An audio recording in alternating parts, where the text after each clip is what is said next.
आप देख रहे हैं न्यूज आज का इंडिया 24/7 सबसे आगे सबसे तेज। नमस्कार, मैं हूं जूही श्रीवास्तव और आप देख रहे हैं न्यूज आज का इंडिया। पबजी का गेम खेलते खेलते सीमा सचिन एक दूसरे को इजहार कर बैठे और उसके बाद सीमा अपने प्यार से मिलने पाकिस्तान से हिंदुस्तान आ पहुंची। लेकिन भारत में अपने प्यार से मिलने के बाद सीमा की मुलाकात मुसीबतों से भी हो गई। आपको बता दें कि जांच एजेंसियों ने सीमा और सचिन के प्यार को लेकर कई सारे सवाल खड़े कर दिए हैं, जिसको लेकर सीमा परेशानी में घिर गई हैं। इस बीच सीमा सचिन के घर के पड़ोसियों ने अपने विचार हमारे सामने रखे और साथ ही आपको बता दें कि जितेंद्र शर्मा, जो कि रबुपुरा के ही निवासी हैं, उन्होंने भी मीडिया के सामने सीमा सचिन के प्यार को लेकर अपने विचार व्यक्त किए। देखें ये खास रिपोर्ट। शर्मा जी, आप यही रहते इसी गाँव जी।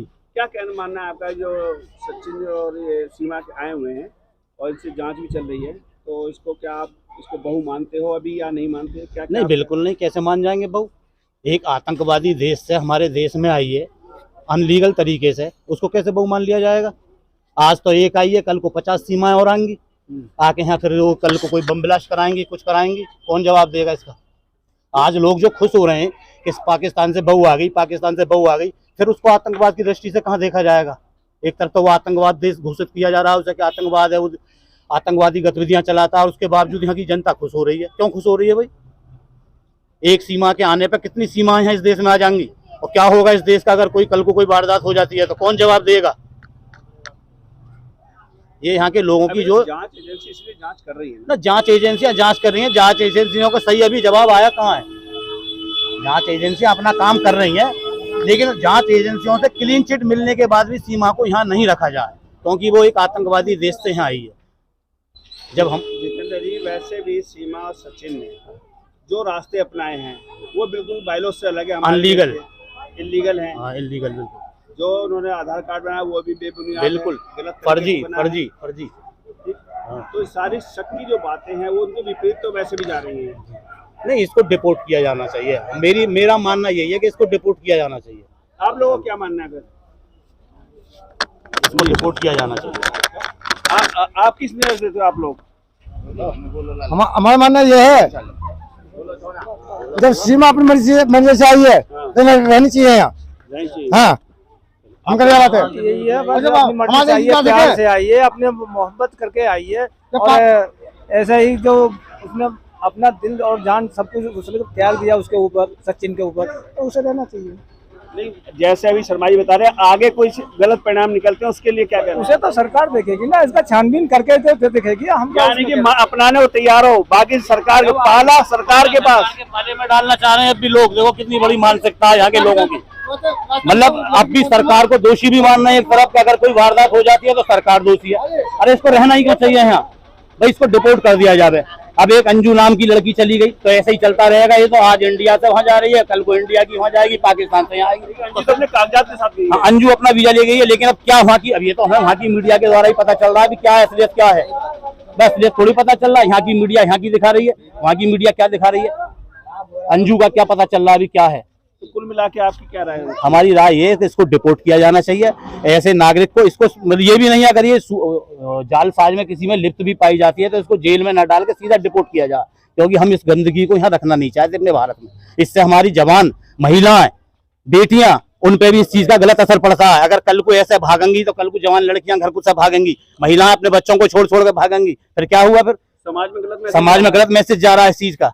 लेकिन यहाँ लोग तालियां बजा रहे हैं, अच्छा समझ रहे हैं। उनसे पूछो, उनकी महिलाएं अगर कल को बच्चों को छोड़ के चली जाए, कौन जवाब देगा?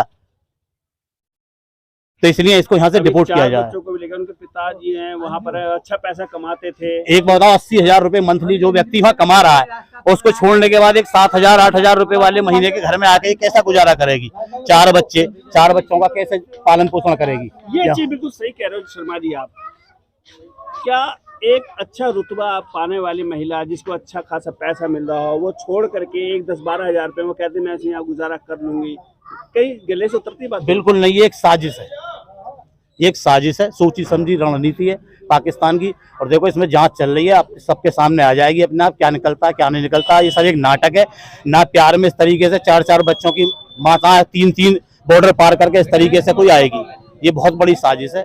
देश के साथ खिलवाड़ हो रहा है और ये खिलवाड़ सबके सामने आ जाएगा। खिलवाड़ में बच्चों का भी इस्तेमाल बच्चों का भी इस्तेमाल किया गया है, बच्चों के रास्ते से ही तो उसको बोल नहीं रहे, बच्चों से बात हुई, मैं कुछ बोलने को तैयार नहीं। नहीं, बच्चे क्या बोलेंगे, बच्चों को तो जैसे माँ सिखा रही है वैसे ही तो बोलेंगे वो।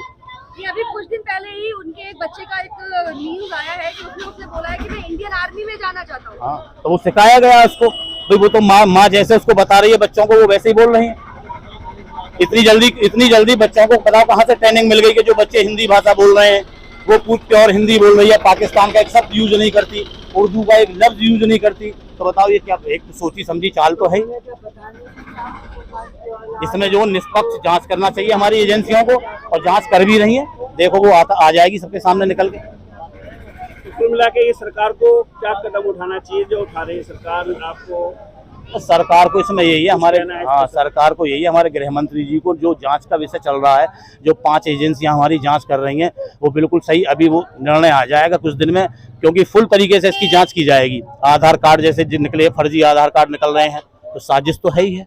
आधार कार्ड भी तो गलत, आधार कार्ड भी गलत तरीके से, हाँ हनुमान सचिन भी लिप्त है इसमें, सचिन भी लिप्त है, चाहे वो लोभ के कारण लिप्त है, भाई उसको लालच दिया गया है इसकी तरफ से जिसके कारण वो लिप्त है।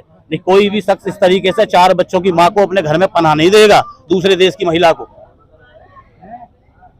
यानी कि आपका कहने का मतलब है कि कहीं ना कहीं मोहरा बना, सचिन को तो एक मोहरा ही बनाया गया है।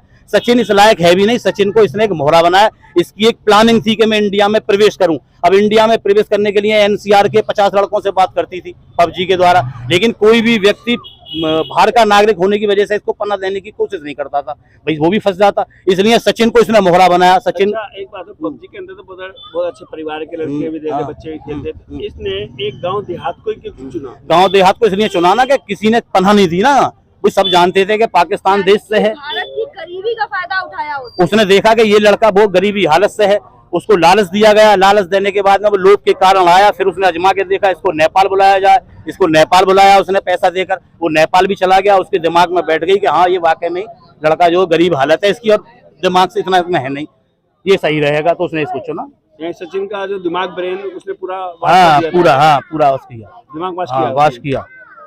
चलिए ठीक है, आप क्या कुछ मानते हैं जी? आप क्या बताना चाह रहे थे? नहीं, मैं तो यही बताना चाह रहा हूँ कि ये जैसा कहा शर्मा जी ने, बहुत ही अच्छा कहा है। इसी को देखते हुए अंजू भी इसी रास्ते पे चली कि मैं भी सुर्खियों में आ जाऊं, मेरा भी नाम हो जाए। अब ऐसे ही चलता रहेगा, ये तो आगे भी चलता रहेगा, आगे भी ऐसे ही चलता रहेगा। तो इस पे लगाम कैसे लगे? लगाम क्या, जो अब जैसे अंजू ने काम करा, अगर मीडिया इस काम को दबा देती, अगर मीडिया इसके काम को दबा देती अंजू वाले को, तो ये यहीं के यहीं रुकी रहती। अब जैसे भी चलता रहेगा काम, मीडिया उठाती रहेगी इसको, तो आगे बढ़ता रहेगा काम।